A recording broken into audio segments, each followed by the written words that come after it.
He takes it. In 1968, a Swedish motorcycle racer named Torsten Hallman pulled up to an American motocross race, popped open the trunk of his car, and started selling leather pants. That was it. That was the beginning of Thor. American riders had never seen motocross gear like this before. Hallman wasn't a businessman chasing an opportunity. He was the best rider in the world, bringing over equipment American motocross didn't even know it needed yet. Over 50 years later, Thor is still at the races, while an entire graveyard of motocross brands sits behind it. Some burned out chasing trends or collapsed trying to grow too fast. Others forgot what made riders care about them in the first place. Thor didn't. That difference changed everything. Before motocross existed in America, there wasn't any need for motocross gear in America. That sounds obvious, but it's the actual root of this entire story. American motorcycle culture in the mid-1960s was built around flat track, desert racing, and heavy British four-strokes. Nobody was wrestling bikes through deep ruts or dragging them up vertical hillsides, so specialized motocross gear simply didn't exist yet. Riders wore dirt track leathers or cotton denim. It worked fine for what they were doing. Then Edison Dye happened. Dye was an American entrepreneur who organized European motorcycle tours. On one of those trips, he watched European motocross for the first time and immediately understood that Americans had never seen anything like it. He became the U.S. importer for Husqvarna, but he knew that importing bikes alone wasn't going to convince anyone. He needed to show what those bikes could do in the hands of someone who actually knew how to ride them. So in 1966, he flew a man named Torsten Hallman from Sweden to the United States. By the time he arrived, Hallman was already a multiple-time FIM 250cc world champion and one of the most dominant riders in the sport. He wasn't a rising talent or some promising young prospect coming over to America for experience. He was already the best rider in the world, and the Americans had no frame of reference for what that actually meant. 62, 63, 66 and 67. All the years I won on Husqvarna motorcycles. He entered 9 events across the country and won all 23 motos he lined up for. Not most of them, every single one. The impact was obvious almost immediately. Dye doubled down the following year, launching the Inter-Am series and bringing over more European stars, including Joel Robert, Roger de Coster, and a young Swede named Lars Larsen, who Hallman himself had recommended. The whole thing still felt loose and half-organized in those early days. Larson even raced an Indiana State TT Championship under the fake name Larry Lawson, just to avoid FIM licensing conflicts. The Americans who watched these events didn't just want faster bikes afterward, they wanted everything that came with the European approach to motocross, including the gear. And that's where Torsten Hallman saw his opening. The motocross sport in the States, I'm sure this is what I should be invented for. American riders competing against European professionals were doing it in heavy leathers designed for road racing or in casual cotton that offered almost nothing in terms of protection or mobility. Motocross demands something completely different from any other form of motorcycle racing. You're on the pegs constantly. Moving around the bike and regular riding gear just wasn't built for that kind of abuse. Riders needed lighter gear that could actually move with them instead of fighting against them every lap. The Swedish champion had been wearing purpose-made goatskin leather pants and specialized gloves his whole career. Starting with those 9 events in 1966, he brought them over from Europe and sold them out of his car trunk at races. The response was immediate. Riders who'd never owned proper gear finally had access to it, sold to them by the man who'd just spent 2 years making American motocross look like a completely different sport. In 1968, Hallman made it official, establishing his apparel company in San Diego, California. Hallman originally launched it under the name Hallman Racing before the company became known by the acronym pulled from his full name, Torsten Hallman Original Racewear, Thor. You're seeing a lot on our racers right now between Ferrandis and Webb and Plessinger, the Star team, all those guys. When people talk about motocross gear history, Thor didn't just become a brand, it became the infrastructure. When John and Rita Gregory started JT Racing in 1967, selling colorful motocross socks sourced from Tijuana, they eventually partnered directly with Torsten Hallman Racing to distribute their products. When the early Moto X Fox catalog came out in 1978 featuring a Brad Lackey signature motocross boot, that boot was actually manufactured by Hallman. The whole American gear industry was being built on Thor's foundation, whether anyone said so out loud or not. Hallman was also still deeply involved in motorcycle engineering during this period. In the mid-1970s, he worked with fellow Swedish champion Sten Lundin on a heavily modified Yamaha 4-stroke that shocked the motocross world by beating dominant 2-strokes at the international level. The founders of Thor weren't peripheral figures in motocross history. They were helping shape the sport itself, which gave the brand a level of credibility no amount of advertising could manufacture. This is the decision that probably saved Thor from ending up like every other dead motocross brand. The 1980s and 1990s were brutal for motocross apparel brands. JT Racing dominated the 1980s the way Thor had dominated the late 1960s and 1970s, sponsoring virtually every top rider in the sport. Then the 1990s arrived and JT couldn't adapt fast enough to the new aesthetic. Fox Racing and others moved in. JT lost its footing, and a brand that had seemed permanent essentially vanished for years before a nostalgic reboot. The 1990s also produced No Fear, a brand name that came in hot, spent aggressively, outfitted legendary riders, and built an estimated $200 million in annual sales at its peak. The Simo brothers had built something exciting. Then they tried to turn a motocross brand into a mall fashion brand, over-leveraged, and the whole thing collapsed into bankruptcy. Hallman saw what was happening to the industry he'd built. Scaling a gear brand globally requires distribution infrastructure, cash flow stability, and a supply chain that can absorb bad years without folding. Running that alone as a standalone apparel manufacturer is an enormously difficult proposition. So he sold Thor to Fred Fox and the Le Mans Corporation. Fred Fox founded Le Mans in 1967, the same year Dye launched the Interam series, and had spent 3 decades building it into the largest privately owned motorcycle aftermarket distributing company in the world. He operated out of Janesville, Wisconsin, and personally oversaw everything from purchasing land to designing warehouse facilities. Over time, Le Mans built one of the largest motorcycle distribution networks in the world, with massive operations across the United States, Canada, and eventually Europe. By 2009, they'd opened a huge European warehouse in Germany with advanced order filling systems that dramatically improved dealer fulfillment speeds across the continent. Le Mans served over 12,000 dealerships globally through its Parts Unlimited catalog. When a local motorcycle shop called to restock spark plugs, tires, and oil, Thor gear was already sitting in the same Parts Unlimited catalog waiting to be added to the order. This is the strategic move that saved Thor from the fate of JT Racing and No Fear. Independent brands have to spend millions forcing retail demand through advertising and consumer marketing.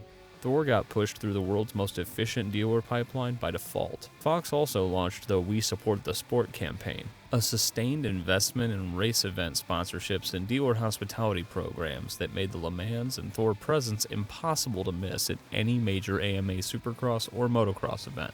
Fred Fox eventually passed away in his 80s, but the system he built around Thor was designed to outlast any single person, and it did. Thor surviving this long only matters if the gear kept winning, and once you get into the riders who wore it, McGrath, Villopoto, Pastrana, plus the years of dominance under the pro circuit tent, you start realizing Thor wasn't just surviving motocross.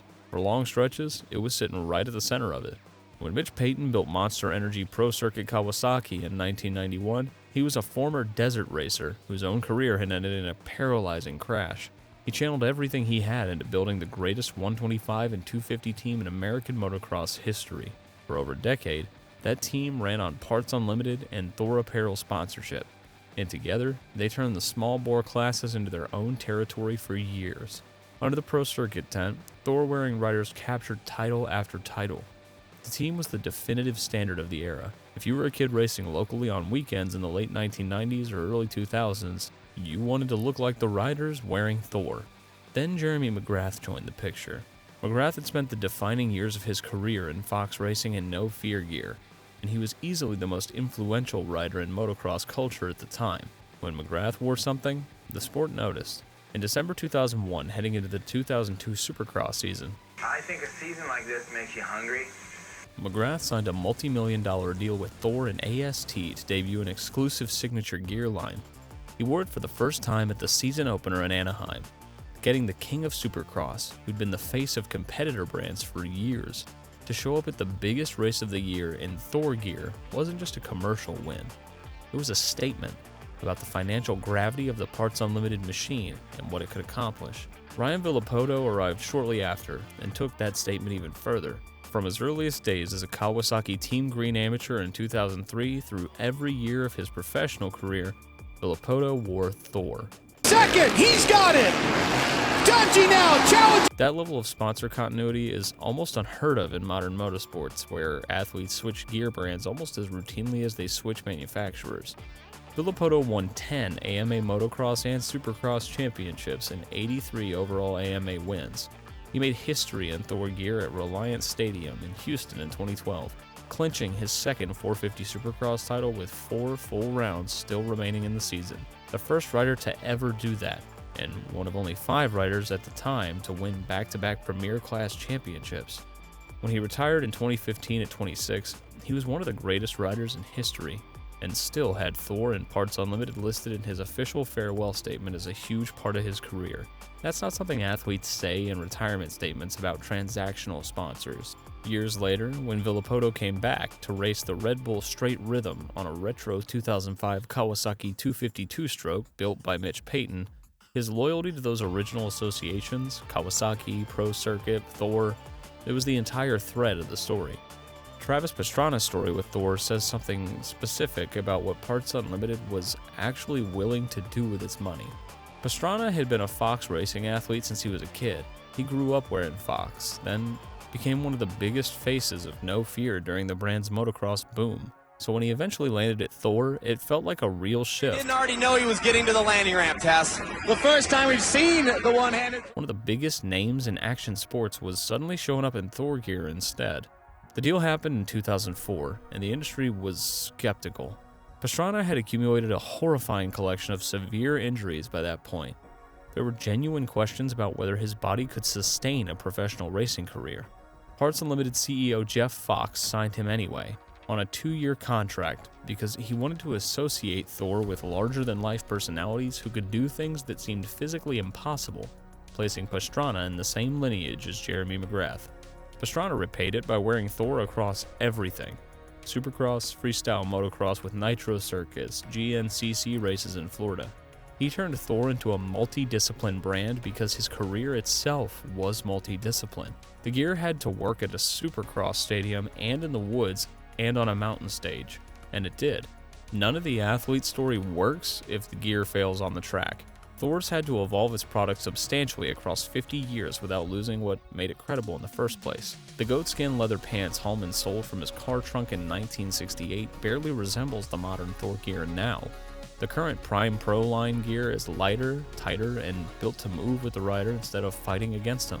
Cooper Webb, who's won multiple 450 Supercross championships wearing it, once compared the fit to stretchy skinny jeans, which is either a selling point or a warning, depending on how old you are. Thor eventually figured out that modern motocross riders weren't all looking for the same thing from their gear.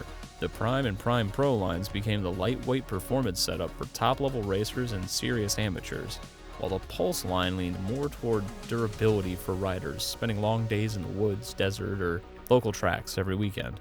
That line also became the foundation for some of Thor's strongest nostalgia drops, including the Fast Boys collection inspired by the loud neon era Ricky Johnson and Jeff Amig helped make famous. The Sector line handled the entry-level side of the market, while the women's MX-25 gear was designed specifically around female fitment, instead of just shrieking down men's gear and calling it done. The Reflex helmet marked Thor pushing deeper into the premium side of the sport. It debuted with the HEP Suzuki team during the 2020 Supercross season and was built to compete with the top helmets in motocross, not just fill space in the catalog. The important part wasn't the technical spec sheet. It was the fact that Thor had evolved from a company selling leather pants out of a car trunk into a brand producing serious high-end equipment trusted by factory-level riders.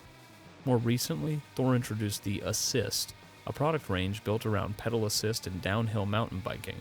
The framing was the two-wheeled Life, which is broad enough to capture cross-training cyclists and e-bike riders without requiring any departure from Thor's dirt-based identity. The brand added a revenue stream without touching the core. By 2018, Thor had been operating for 50 years. Most gear companies that survive a decade at serious sales volume are doing well. 50 years with continuous championship results throughout, that's something else entirely. The Forever campaign launched alongside the 50th anniversary collection and was honestly one of the cleaner pieces of brand positioning in motocross history. Thor didn't celebrate 50 years by pretending to be young or edgy. They did exactly the opposite. They owned being first. They tied the spring 2018 collection directly to Hallman's legacy, releasing a limited edition black and gold anniversary kit and naming the Prime Pro Forsta kit after the Swedish word for first, a direct reference to Hallman's American tour in 1966. The effect was that Thor captured two completely different audiences simultaneously. Older riders who'd been in the sport long enough to remember when Thor was the only game in town felt seen. Younger riders watching Cooper Webb and Aaron Plessinger win championships in that gear got the product validation that makes people actually open their wallets. The Forever framing made age a feature rather than a liability, which is a difficult thing to pull off in a sport where the median age of competitive riders is in the 20s. Cooper Webb became one of the central riders in Thor's modern era, helping shape the fit and feel of the Prime Pro line while winning at the highest level of Supercross in it. Thor gear kept showing up in championship celebrations across both classes, reinforcing the idea that the brand still belonged at the top of the sport decades after Hallman first brought it to America. Aaron Plessinger came up through that same era wearing Thor, carrying the brand from his 250 success into the premier class with Red Bull KTM. Between Webb, Plessinger, and the younger generation coming behind them, Thor managed to stay connected to modern motocross without feeling like a throwback brand living off its history. Hayden Deegan, the most explosive young talent in American motocross in years, wore Thor from his amateur transition through 6 professional championships with Monster Energy Star Racing Yamaha. The Danger Boy Association pulled in a generation of younger fans who'd grown up watching Deegan on social media and connected his rise to the brand on his back. When Deegan transitioned to Fox Racing in late 2024 for his move toward the 450 class in the World Supercross Series, Thor released a formal thank you statement that acknowledged the partnership with real warmth, which says something about how those relationships are managed. The European expansion matters too, because Thor going back to the continent where motocross originated isn't a small thing. In 2020, Thor secured a sponsorship with the Dakarli Red Bull KTM Factory MXGP team, outfitting multiple-time world champions Jorge Prado and Tony Cairoli. In 2024, they expanded further with the newly formed Monster Energy Triumph Racing MX2 team, putting their riders in Thor gear as Triumph made its factory racing debut. The brand Torsten Hallman built in America from European roots had come full circle. JT Racing, No Fear, and a dozen others that burned through the motocross culture at various points are now either dead or reduced to nostalgia plays. Each one failed in a specific, traceable way. JT failed because it couldn't adapt aesthetically fast enough when the 1990s arrived and the younger brands moved in. No Fear failed because it confused motocross heritage with lifestyle fashion and tried to be a mall brand when it should have stayed in the pits. The pattern across almost every collapsed brand in this space is some version of the same mistake. They stopped being about riding and started being about something else. Thor never drifted away from riding the way a lot of motocross brands eventually did. Even as the company grew, the center of it still stayed tied to racers, local tracks, dealerships, and the people actually buying gear to go ride on weekends. That mattered. While other brands chased mall culture, fashion trends, or mainstream attention, Thor stayed planted inside motocross itself, and with the Parts Unlimited machine behind it, the brand never disappeared from the dealerships and local shops that kept the sport alive in the first place. What Thor figured out, consciously or otherwise, is that authenticity in this specific market can't be performed or purchased. It has to be earned on a track, then maintained there, every season, without exception. Torsten Hallman earned it by winning 23 consecutive motos against American riders who'd never seen anything like him. The athletes who followed earned it the same way. The corporate structure Fred Fox built made sure that earning was never undone by a bad financial quarter or a failed retail pivot. 50 years later, Thor's still at the starting gate, and every brand that tried to take that position from him is either gone or trying to remember what made him relevant in the first place. So, when you think about the best eras of motocross, which Thor rider do you think defined the brand the most? McGrath, Villapoto, Pastrana, or somebody else entirely? Thanks for watching, and stay wicked.